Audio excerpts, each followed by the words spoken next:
Jurassic World Camp Cretaceous recently thundered its way onto Netflix.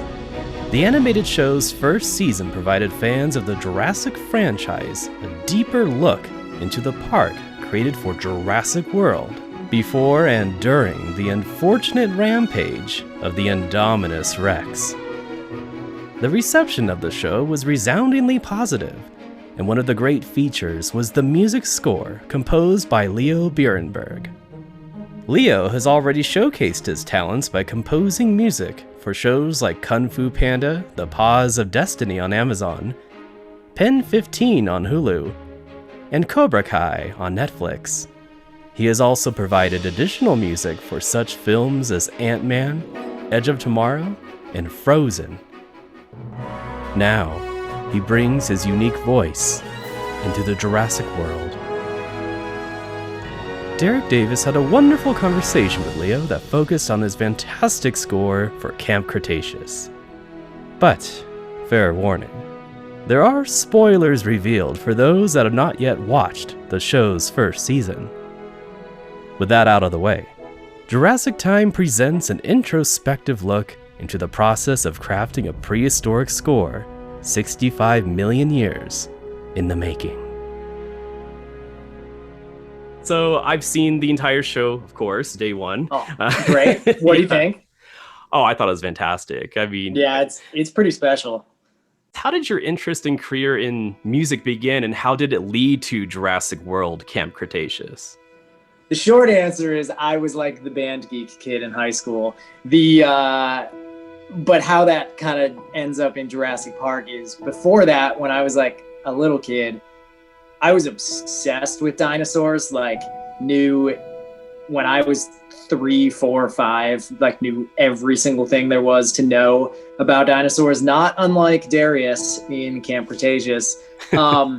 However, like all my data is out of date now. I never, at some point I stopped being interested in dinosaurs, and, they've kind of changed the entire scientific basis for a lot of that. But I was crazy into dinosaurs, so when Jurassic Park came out in 93, yeah, I didn't see it in theaters because I was pretty young, so my parents wouldn't let me see it, but I saw it like as soon as it came out on video. I was like obsessed with it, had all these Jurassic Park toys, and like when I was that age, like 5 to 10, like I pretty much just wanted to be Steven Spielberg. Like that was my goal in life. I would make movies with my friends on a handheld digital camera, and like even a few years after that, and like this was like iMovie, version 1 generation. So yeah, we were like we were getting really fancy with some stuff, and that was just like a huge interest of mine. But as I aged, I became the band geek. I played saxophone and clarinet and flute. I studied voice. I did a lot of musical theater. And that basically defined my high school life. And as I was, thinking about what I wanted to do with my life, I started to enjoy like playing the saxophone less and looking at the inner workings of the music I was playing more. So I would start by like transcribing something for my jazz band that I had like heard, and then like have them play it, and like, would start by like hearing a tune and then like arranging it. A lot of it was jazz based because that was like kind of my big passion. And coming, as I was ending high school, I kind of just was like, hey, I think I want to like study this music thing, like this like theory and composition thing. So I ended up going to NYU to study music theory and composition, and NYU has an amazing film school. My roommate freshman year, who's still one of my best friends, was a film major, and so like I kind of immediately started writing music for all of his movies, which was something that I think I like thought I had wanted to do because like I liked film scores a lot, but like I don't think I never like actually tried it before I like knew that was like a thing I could do. Well, so like that, I got really into that during my undergrad at NYU, and I ended up going to a graduate program at USC, so that brought me out to LA, and through that met some people and met some people and got introduced to the composer Christoph Beck, who I then worked for 5 years, and that's where I did some of those additional music credits. At that point, I was just like a working composer, and one thing leads to another, and I had demoed for that Kung Fu Panda show and got it. So I did that in like 2018. It's an awesome show for anyone who hasn't checked it out. Like, it's so fun. If you like the Kung Fu Panda movies, it's very much like a nice extension of that universe. Very cool. With a lot of the original characters, and like it was just like really fun to I've done a lot of shows that involve kind of like diving into an existing universe and like expanding it greatly, like Camp Cretaceous, and that was a really fun one. So I knew the whole team over at DreamWorks Animation, who eventually made Camp Cretaceous. But the way that came about, it's the most like Hollywood story ever, I feel like, because and I consider myself very fortunate, but the composer community is like pretty small. Everyone kind of knows everyone, and so I know Michael Giacchino. And when they were starting to think about, like, Camp Cretaceous had been in production for a year and a half, and they were thinking about like, hey, who's gonna score this? They called Michael and they said like, hey, like, do you want to score this? Do you know someone who you think would be good for this? And he knew that I was doing this Kung Fu Panda show for DreamWorks at the time, and he was like, oh, why don't you just ask Leo to do it? It's like right up his alley. Wow. And then, and so it sort of meant like, you know, the Universal people and the DreamWorks people then being like, oh yeah, we use Leo on Kung Fu Panda, like this is great. And then, you know, there's like a process to like, I met the team and like, you know, had a bunch of preliminary creative conversations. And then suddenly I was the guy. So that, for which I am eternally grateful to Michael, thank you. So yeah, that's 5-year-old me up to Camp Cretaceous in about 3 minutes. Wow, that's pretty good. Pretty good enrichment. No, that's fantastic, and that's really cool that Michael was able to just flat out recommend you like that, almost on a whim. It seems like. I mean, that's really nice. Yeah, it was cool. Like I said, it was pretty Hollywood. But it's not. I like that because like it meant like as I was getting started, I could like, you know, chat with him a little bit about like, hey, it's Jurassic Park. Like, not many people touch this. Basically, just like John Williams and you, and. Yeah. I guess who did Jurassic Park 3? Don Davis, I think? Yeah, it was Don Davis, yeah. Yeah, so that's some pretty hallowed company that I'm in. You know, it's intimidating, let's put it that way. I can only imagine. Part of the process of your score was to adapt to the original themes, of course, of John Williams and Michael Giacchino. How were you able to adapt that into the voice of your own material? I like to say like I'm pretty stingy with those themes.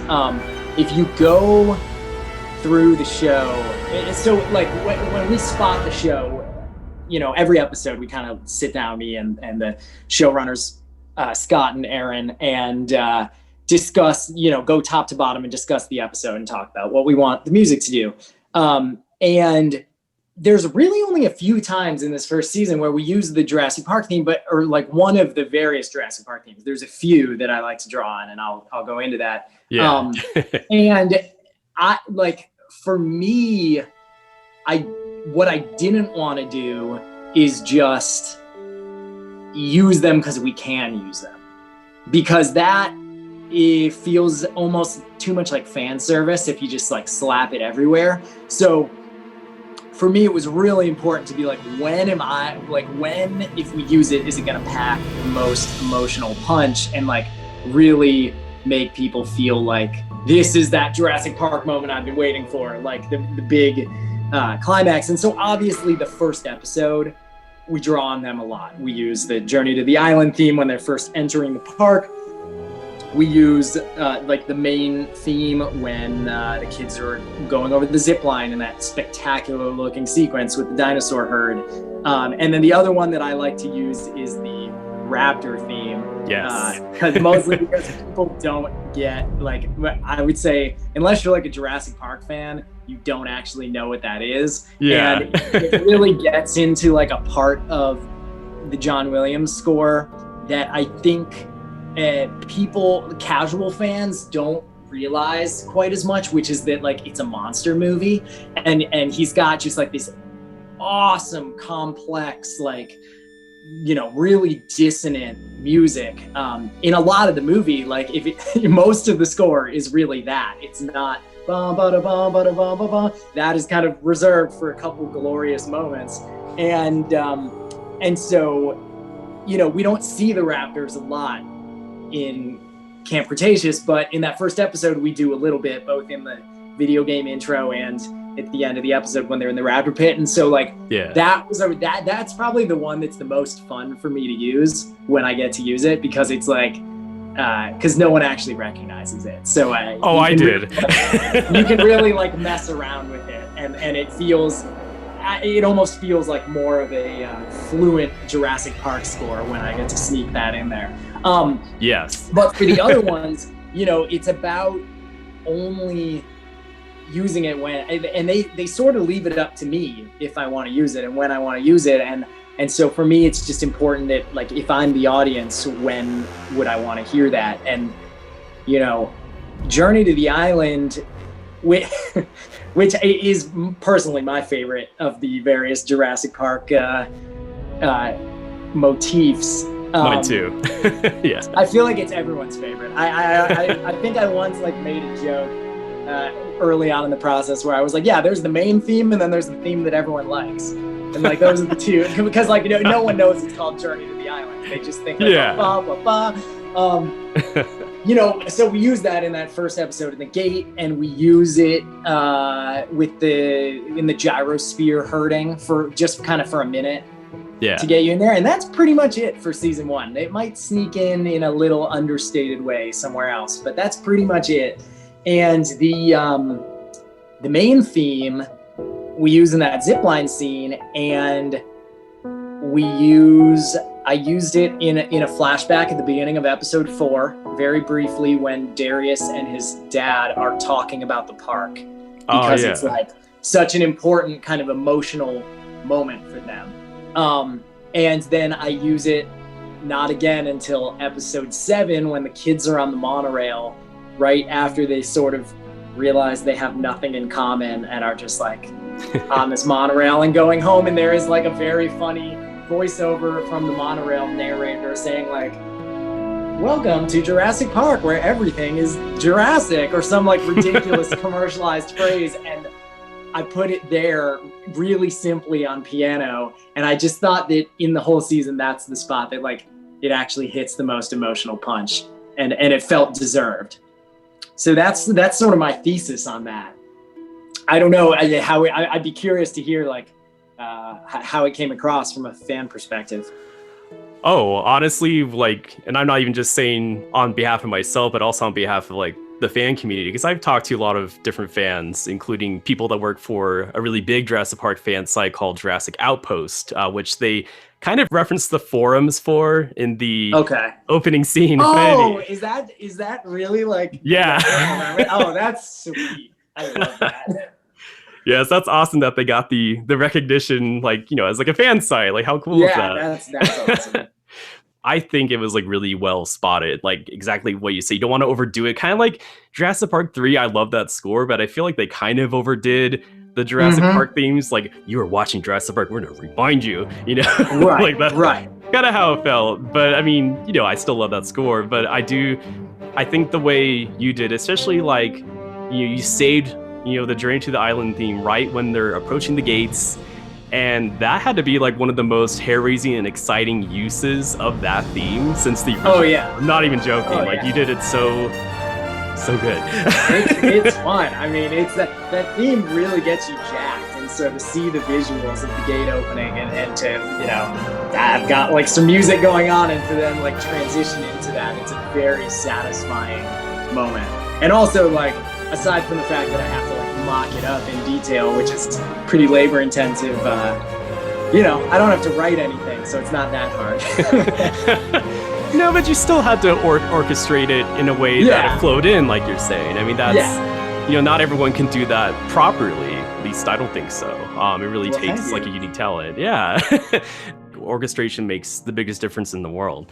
So I definitely think you pulled that off quite well. Like in the underground river, like with the bioluminescence and with the enhanced parasaurs. That's the best. Honestly, it's the best. That's the best part. That's my personal favorite. That's personally my favorite cue in the season. Everything about it. The waterfall section is really the animation's beautiful. The bioluminescent parasaurolophus are gorgeous, and also just like a cool idea. So there was like a lot of inspiration there, and it was really fun for me because like, I mean, you're talking about like orchestration, and that's a huge, I don't know, I guess interest, passion of mine. Like I like the different colors of the orchestra, and I like listening to music that is really orchestrally colorful, usually from like late romantic, early impressionist period, if I'm listening to like classical music. So like a lot of Wagner, a lot of Strauss, a lot of Debussy, a lot of Ravel, these guys who just had like such amazing commands over all the different colors and textures and visions you can create with like a symphony orchestra. And that was one of those moments where it's actually a good segue from kind of us talking about like the very limited use of John Williams material, because one thing I often tried to do, and it also like kind of conceptually one of the first things I did in approaching the project, is you gotta kind of break down the palette of the world you're in, and like what parts of that palette you want to use to like expand the universe, and what parts you don't want to use, and what parts you kind of want to reinterpret. And there's a cue on the original soundtrack called My Friend the Brachiosaurus, which is it's actually two spots from the original movie that are like cut together on the soundtrack. And the first one is kind of like a more stately theme that I think is actually the scene when they're with the sick Triceratops in the first movie. And the second half of it is like when they're in the trees interacting with the Brachiosaurus, and there's this like really rich, complicated, juicy, like impressionists, like it might as well be Debussy, like could have just ripped it out of some Debussy music, and it's amazing. And so like that's part, to me, that is part of the Jurassic palette, and this seemed like the perfect moment to do like, well, cool, I'm not gonna use that music or like even anything related to it, but like I'm gonna like, I also want to like do this impressionist thing, because like this is the spot to do it. Like we've got glowing dinosaurs, we're like interacting with them in this like moment of wonder, and it's also like maybe the most beautiful, you know, shots in the season. So that is kind of how I came up with that, and it turned out great. I'm really happy with it. Yeah, totally agree. I mean, it definitely fits within the universe of Jurassic Park's scores, you know, especially the original. And it also kind of reminded me of like when the baby velociraptor's hatching. It kind of had that kind of feeling too. There's like mystique to a lot of the Jurassic Park music, where like it's like all kind of beautiful but creepy, because like that's what genetics is, you know. It's like beautiful but creepy. And so, I think there's a lot to like take from sort of the philosophy of how the first movie in particular is scored in approaching like expanding it in this way. I think that was what was a little surprising, and not even just within your score, but the show itself. It seemed like there was more callbacks to Jurassic Park versus Jurassic World, like even in the dialogue and the color schemes of like Cretaceous. Don't you kind of love it? Oh, of course I do. It's like, I think it's really cool, because even though it takes place concurrently with Jurassic World, it almost feels like Jurassic Park more. And I think part of the reason for that is the fact that all of our protagonists are kids. I feel like the kids in the first Jurassic Park movie had made like a little, at least for me, made like a bit more of an impression than the kids in Jurassic World, where like you're so like caught up on like Chris Pratt doing this Chris Pratt thing, which is great, that like you don't lose the child perspective, and you know, child is too young a word for the characters in that movie or the original, but you know, here we kind of have this like perspective from kids, and I think it just taps into some of that wonder that we all felt in that first movie. Like seeing that, because that's really kind of the genius of the movie and the genius of the score, is like I don't know, it's just those kind of moments of like wonder and innocence and like scientific questioning that I think having a bunch of kid protagonists now or teen protagonists, you can tap into that easier. And I also think it's just fun from a writing perspective to like think about the original movie and like for them to kind of borrow the tone from that.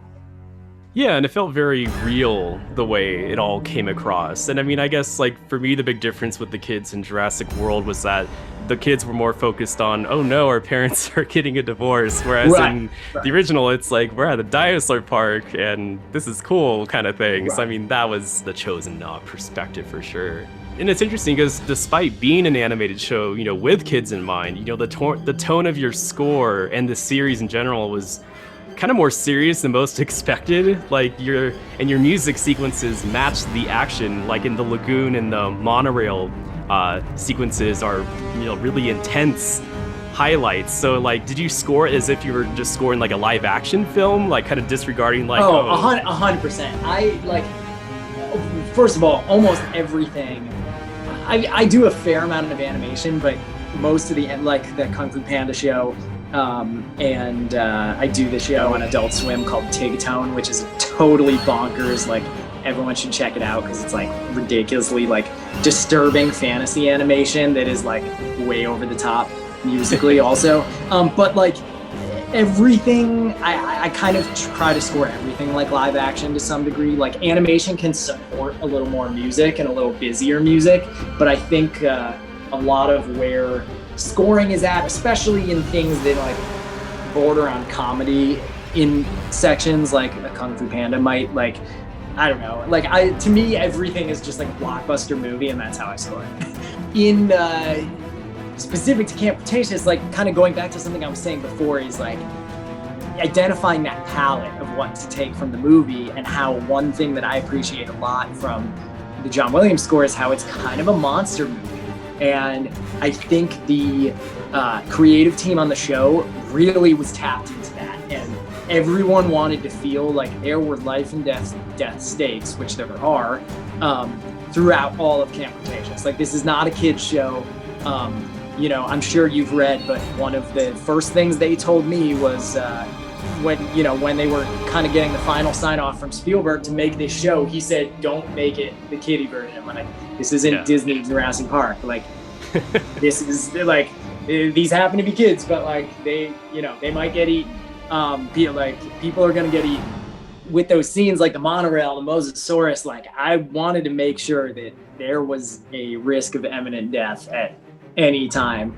And John Williams had such a cool way of kind of making this like beautiful 20th century orchestral approach to that. And I think Michael did a really, really good job tapping into the monster movie vibes in Jurassic World, especially because like in a lot of ways Jurassic World is more of a monster movie with the Indominus. Like, this is literally a scientific creation that has gone awry.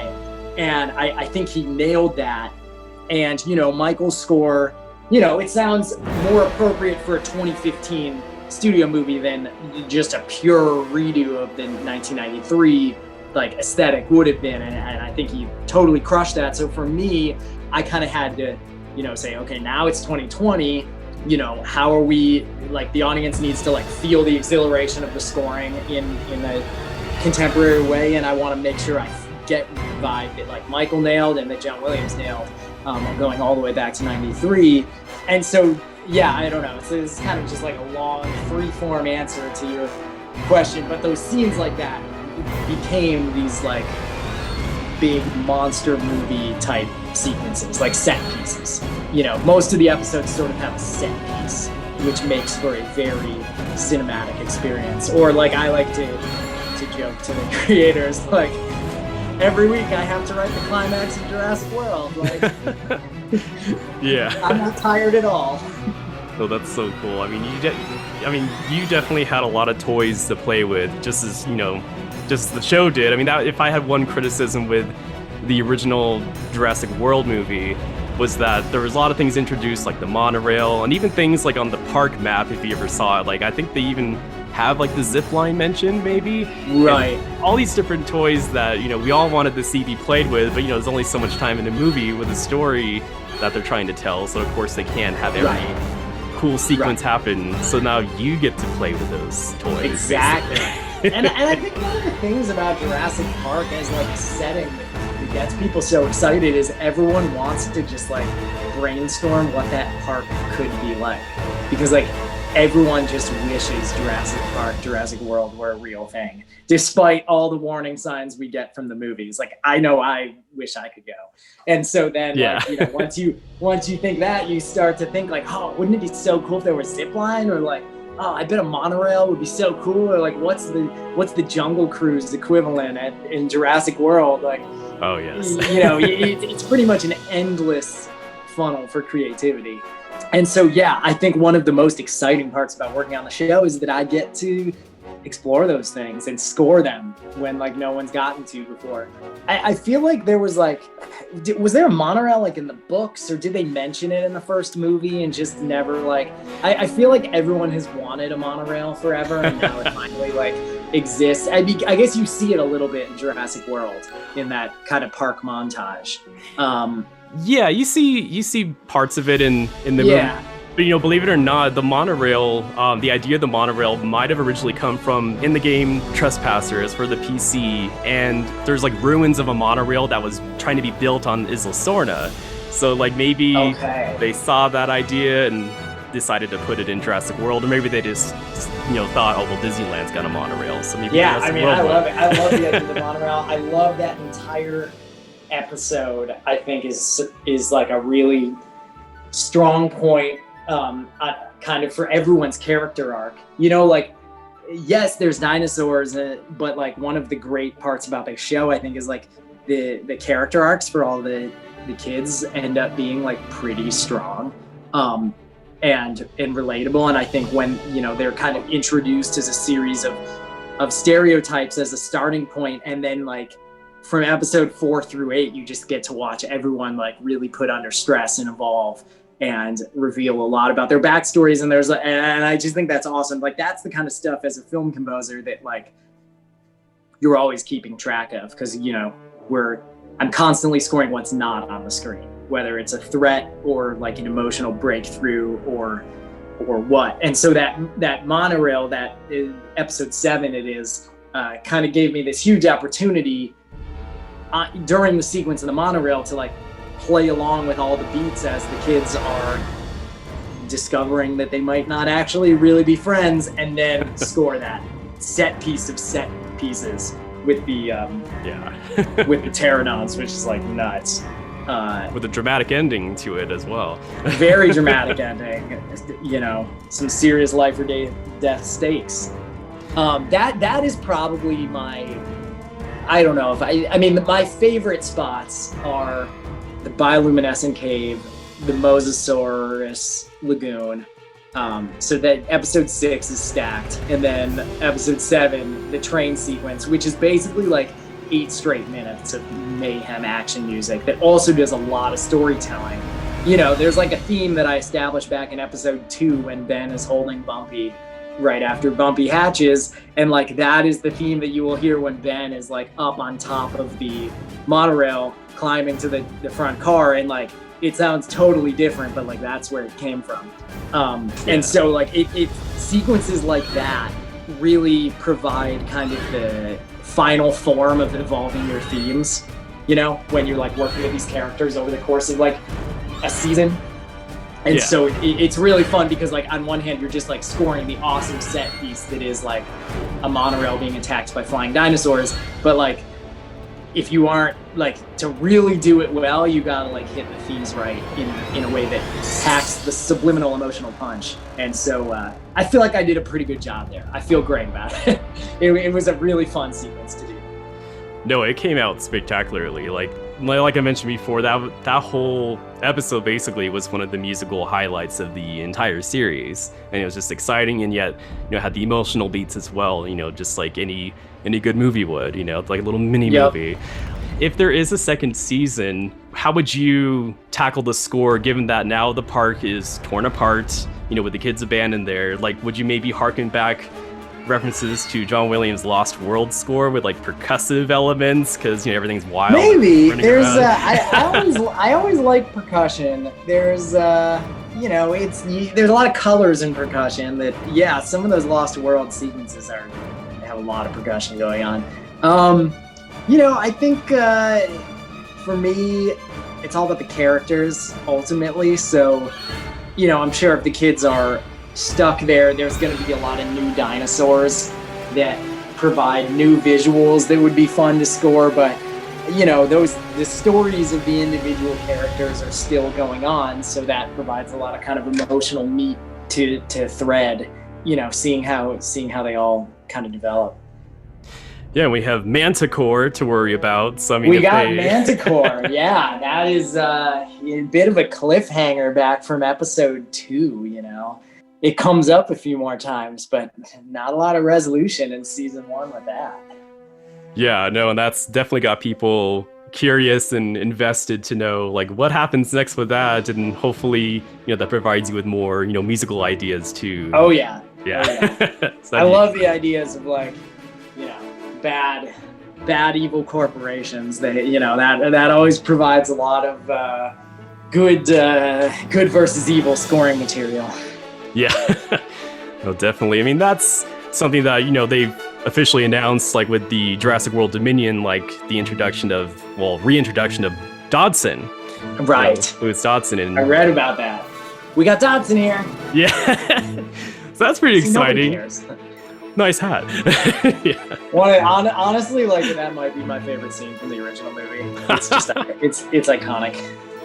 Well, it's funny, and I don't know how intentional this was, but the girl that was the spy for Manticore, Sammy, she's wearing like this floral shirt that's very similar to the one Nedry wears. Yeah, it's kind of amazing. Yeah, it's like they're both spies. Like that's the giveaway. Yeah, basically, beware of anyone wearing Hawaiian prints. Exactly. Never trust them. That's the big lesson to take from Camp Cretaceous. That's pretty exciting, though. Definitely a lot of, more toys to play with in season 2, if the chance comes. Oh, yeah. Hopefully there is. I mean, it was, in the top 10 of Netflix, right away. Oh, yeah. I mean, this show, I'm pretty ecstatic about where it's sitting on the rankings right now. I honestly Jurassic Park is a huge property, so you hope it does well, but you never know when something comes out, like how it's actually going to get received and what kind of legs it's going to have, and like what, I'm sure there are a lot of kids like me when I was a kid who would probably just rewatch this on repeat, like, again and again and again. I'm sure there's people who have like seen it 6 times already. So that always helps. But like to see that as like number 2 the day after it came out was like so thrilling. And it's basically just been there since then. So that's pretty cool. Yeah, just the kind of the joy of knowing that so many people have heard your work in this, fantastic show is just, I'm sure that's gratifying for you. Oh, it feels amazing. I don't know. It's just cool to kind of like give something to the universe like that and have it actually be like well received. Well, yeah, I mean, we've, the fan community, and I'm sure even you as a kid, just as well as I, wanted a show like this since the beginning, we wish we could have grown up with a show like this. So now it's finally here, even as adults, it's still fun to watch, but, as a kid, I can only imagine how fun it must be. Oh my God, it's gotta be the most amazing thing ever. Yeah. Like, what are the types of scoring projects that interest you the most, and are there any in your near future, even apart from, Jurassic World? Well, I mean, like I said, I kind of like to score everything like it's a big blockbuster movie, and that's because like that's kind of my jam right now. I think what's cool about the entertainment industry is like you've got a lot of the split between like big screen and small screen has kind of like gone away, and suddenly you have like Jurassic Park TV shows and like shows that because of changes to budgets and how much things cost and whatnot, suddenly you can have like a Netflix show or limited series that looks amazing and can have like a huge cinematic score, and there's a lot of opportunity there to like tell a lot of stories. And I think those kinds of I guess I'm excited that those types of cinematic stories like don't necessarily need to just be like the 50 big movies that come out every year. There's like a lot more opportunity there, because like I think like, look, like I said, I wanted to be Steven Spielberg when I was 5. Like I like movies. I like telling stories on like a movie level. I think one reason why I like enjoyed doing Jurassic World, Camp Cretaceous so much is that like it's really just a 2.5 hour movie, you know, if you watch them back. Like, it flows like a movie. I was keeping that in mind constantly, you know, keeping track of the arc beyond the episodic, like the individual episodic arcs. And for whatever reason, most of the projects I do end up being that, basically. Like very cinematic.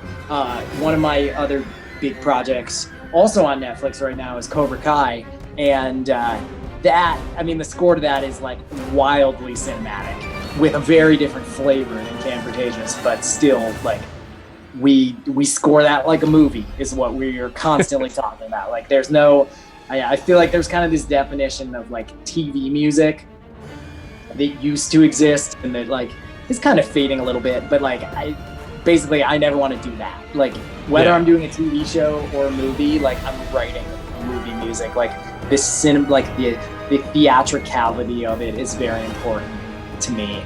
The sort of like cinematic storytelling components and scope of it is very important to me. That Adult Swim show I mentioned before, Tig Tone, is also ridiculously cinematic. It's kind of like a big over-the-top Lord of the Rings thing. Oh, nice. And so it's just, the music is huge and so fun, and there's all these themes that get developed even though it's like a totally manic fantasy trope like joke. I also do the show Pen 15 on Hulu, which the 2nd season just came out, and it's very cinematic in a different way. There's lots of set pieces. It's shot very stylishly. If you aren't familiar with that show, it is this totally on the surface crazy like story about adolescence where the two lead actresses are in their 30s, but they're playing 13-year-old versions of themselves, and everyone else in the show is 13 years old. So it's kind of this like crazy surrealist experiment, but by like the 3rd episode, you've totally forgotten that they are 30-something years old. Wow. And you're just like deep in this like adolescent experience with them, and like the music is like a huge part of that. And then in the 2nd season just came out like a week ago, and I had so much fun doing these. Like they are a very different kind of cinematic than like the monorail attack in Camp Cretaceous, but like I think for me it all comes from this like same storytelling place, and like that's what I'm really into. Do you have a favorite dinosaur? Oh man. Let me think. Did I have a favorite dinosaur like back in my real dinosaur heyday? Yeah. It's different from now. And I don't know. I mean, I think as a kid, I was like pretty into the velociraptors because like they got a lot of personality. They're just kind of awesome. But like, I don't know. I kind of like Triceratops a lot. I had a pretty cool Triceratops toy when I was a kid. It was red and that I loved to play with. And so like, I feel like that one's pretty close to home. In Camp Cretaceous, I really like what they did with Sinoceratops. I think is super sweet. And in episode 3, when that was a really fun sequence to do too, when they're in the gyrosphere chasing after it, and it's kind of all fun and games for a bit, was really fun. And then there's like a really short 10-second little moment of music when Darius and Brooklyn like corner it in the forest and like get out of the gyrosphere to like try to get it. It's this really short moment, and I've always like really liked it. So therefore I'm very attached to the Sinoceratops because of that little score moment. Yeah, maybe like Triceratops, Sinoceratops. No, that's pretty cool. Can we expect a digital release of the score? And if you're not sure, like what can us as fans do try to make that happen? What do we have to do? I feel like it probably will happen eventually, but I don't know.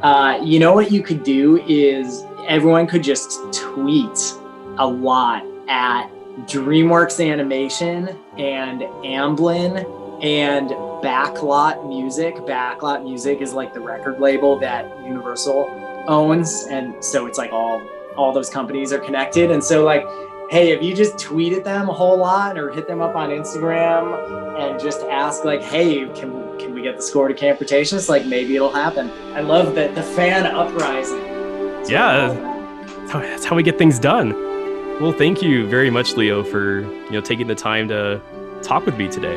Oh, of course. It's a total pleasure to talk to fans of the show and who really care about the musical universe that I got to kind of join and help expand. And I feel very honored to be a part of the Jurassic Park franchise. And so it's like really important to me that like fans of the franchise are like stoked about what I did and not being like, oh man, what a stinker. Like that was a low effort thing. Cause like I really wanted it to feel not that it was just like more Jurassic Park music, but like a natural extension of the world. Like that was my whole goal. And so to hear that like people are enthusiastic about it then makes me like 10 times as enthusiastic about it. So yeah, it means a lot. Thank you. Yeah, no, of course. I mean, we definitely do think it worked, and we definitely want you back for the next one. So definitely. All right. Well, I can tell you if there's more, I'll definitely be back for the next one. Oh, fantastic. Well, thank you again. Yeah, definitely was great talking with you. Oh, absolutely. Thanks so much for having me. Jurassic Time would like to thank Leo Birenberg for his enthusiastic time spent with us.